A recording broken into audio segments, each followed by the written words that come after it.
जरूरी है। नमस्कार, एमएनएस न्यूज लाइव में आप सभी का स्वागत है। मैं हूं आपके साथ आंचल। तो आइए देखते हैं देश और दुनिया की तमाम बड़ी खबरें। आइए डालते हैं एक नजर हेडलाइंस पर।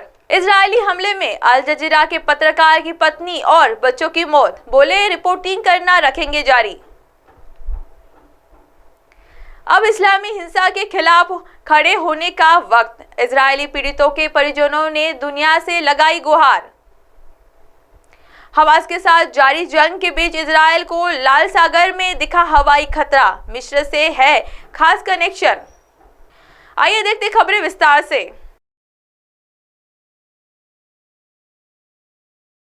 इजरायली हमले में अल जजीरा के पत्रकार की पत्नी और बच्चों की मौत, बोले रिपोर्टिंग करना रखेंगे जारी।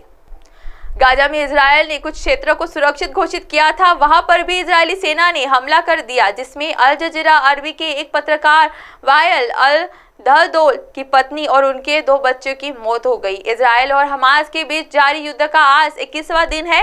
इजरायली सेना हमास के आतंकियों को लगातार कार्रवाई कर रही है। 7 अक्टूबर से अब तक जारी संघर्ष में दोनों ओर से 8,500 से अधिक लोगों की मौत हो गई। मालूम हो कि इजरायल ने गाजा के कुछ इलाकों को सुरक्षित बताया था, हालांकि सुरक्षित क्षेत्र में भी बमबारी हुई, जिसमें कई बच्चों और महिलाओं की मौत हो गई। इजरायली हमले में पत्रकार की पत्नी और बच्चों की मौत।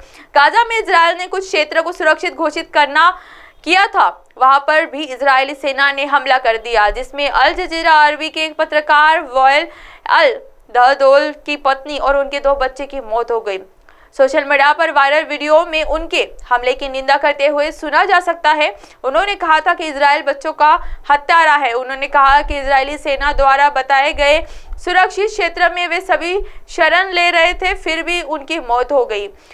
बेगुनाह लोगों को निशाना बना रहा है इजराइल। अल जजीरा को बताया कि इजराइल यह एक हमला बच्चों, महिलाओं और नागरिकों को निशाना बनाकर किया जा रहा है। उन्होंने आगे कहा कि इजरायली सेना द्वारा यह हमला उस समय हुआ जब मैं एक हमले के बारे में यरमोक से रिपोर्टिंग कर रहा था। उनकी पत्नी और बेटों की मौत पर वायल अल दहदोल ने शोक व्यक्त करते हुए कहा कि वह गाजा पर इजरायली हमले की रिपोर्टिंग करना जारी रखेंगे। दहदोल की तुर्की की समाचार एजेंसी अनादोलू से कहा। आइए बढ़ते अगली खबर की ओर। अब इस्लामी हिंसा के खिलाफ खड़े होने का वक्त, इजरायली पीड़ितों के परिजनों ने दुनिया से लगाई गुहार। बंधक बनाए गए 200 से अधिक लोगों को मुक्त कराने के विश्व प्रयासों को बढ़ावा देने की पीड़ित परिजनों के एक प्रतिनिधि मंडल ने प्रधानमंत्री जिया मेलोनी सहित अधिकारियों के साथ बातचीत करने के लिए रोम का दौरा किया। पीड़ितों के परिवारों ने बुधवार को कहा कि दुनिया को इस्लामी हिंसा को फैलने से रोकने के लिए उनके खिलाफ खड़ा होना चाहिए। इजरायल हमास युद्ध के 21वें दिन भी खूनी कहर जारी है। पीड़ितों के परिवारों को बुधवार को कहा कि दुनिया को इस्लामी हिंसा को फैलने से रोकने के लिए उनके खिलाफ खड़ा होना चाहिए। साथ ही कहा कि 7 अक्टूबर को दक्षिणी इजराइल पर हमले के बाद हमास आतंकवादियों द्वारा बंधक बनाए गए बंधकों की शीघ्र रिहाई सुनिश्चित करने के लिए कार्रवाई करनी चाहिए। पीएम जॉर्जिया से मिले पहुंचे परिजन बंधक बनाए गए 200 से अधिक लोगों को मुक्त कराने के विश्व प्रयासों को बढ़ावा देने के पीड़ित परिजनों के एक प्रतिनिधि मंडल ने प्रधानमंत्री जिया मेलोनी सहित अधिकारियों के साथ बातचीत करने के लिए रोम का दौरा किया। इस परिजनों में एवी एलोन शामिल था, जिसकी 23 वर्षीय बेटी शीरा की एक संगीत समारोह में भाग लेने के दौरान एक दोस्त के साथ हत्या कर दी गई थी। यह धार्मिक लड़ाई है। यह बढ़ता है अगली खबर की ओर। हमास के साथ जारी जंग के बीच इजरायल को लाल सागर में दिखा हवाई खतरा, मिस्र से है खास कनेक्शन। इजरायली सेना के मुख्य सैन्य प्रवक्ता रियल एडमिरल डेनियल हंगारी ने कहा कि लाल सागर क्षेत्र में एक हवाई खतरा देखा गया है। इस खतरे से निपटने के लिए लड़ाकू हेलीकॉप्टरों को तैनात किया गया है। मामलों की जांच जारी है। इजरायल को लाल सागर में एक हवाई खतरा दिखाई दिया है।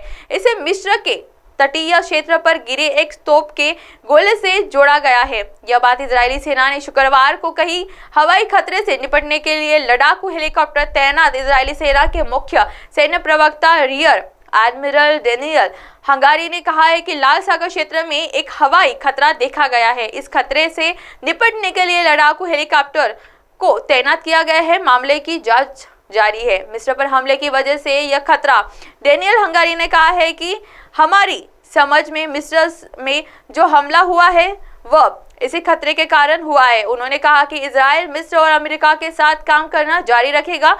तीनों देश मिलकर लाल सागर क्षेत्र से खतरों के खिलाफ क्षेत्रीय सुरक्षा को मजबूत करेगा। 7028 फलस्तीनियों की मौत। बता दें कि इजराइल और हमास के बीच जारी जंग में अब तक 7028 फलस्तीनी नागरिक मारे गए हैं, जिसमें वे 2913 बच्चे हैं। यह जानकारी गाजा के स्वास्थ्य मंत्रालय ने दी है। हमास ने 7 अक्टूबर को इजराइल पर किया हमला। गौरतलब है कि हमास ने 7 अक्टूबर को इजराइल पर हमला कर कई लोगों की मौत के घाट उतार दिया है और विदेशियों समेत कई लोग को बंधक बना लिया है। हमास आतंकियों के हमले में अब तक 1400 इजरायली नागरिकों की मौत हो गई है। आज इस युद्ध का 21वां दिन है। अब आप हमारे चैनल को आपके मोबाइल पर भी देख सकते हैं। मोबाइल ऐप पर देखने के लिए प्ले स्टोर से MNS news TV app download करें। इंस्टालिंग ट्विटर, हाईकुक, फेसबुक और कई सोशल मीडिया प्लेटफॉर्म पर हमारा चैनल उपलब्ध है। आप हमारे चैनल को लाइव भी देख सकते हैं www.mnsnewstv.com पर। फिलहाल वक्त हो जिला दर्शकों ब्रेक का। ब्रेक से लौटने के बाद देखिएगा देश और दुनिया की तमाम बड़ी खबरें। बने रहिए एमएनएस न्यूज के साथ। नमस्कार।